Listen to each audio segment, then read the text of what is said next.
तर मित्रांनो, आजचं नियोजन आहे का भव्य बैलगाडा शर्यत चिम्या केसरी साकोरेचं होतं, म्हणून मग जायच्या आधी थोडी मिटिंग भरावं म्हणून. हे मागं पुढे बोलले काय अर्थ नाही ना. आणि टेक्निकल प्रॉब्लेम आहे तुला मला कळालंय. काही मला काही प्रॉब्लेम नाही. म्हणजे लहान मेंदू असं असं बोलते. जा बघ. काय होते?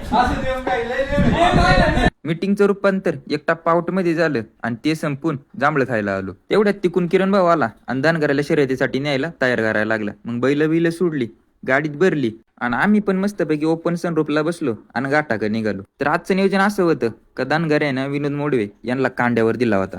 मस्तपैकी घाटापासून लांब आता बैल बांधले ते सावलीला. आपला टोकन यायला टाइम होता म्हणून मग मस्तपैकी सावलीला बाकीच्या वाऱ्याला आयु बघत बसलो. आणि मग टोकन जवळ आल्यावरती बैल घाटाक चाललं. तर मित्रांनो, आता बैल सोडून चालवले ते घाटाक. घाटाच्या माग शेड मारून मस्तपैकी भारी नियोजन केलं होतं.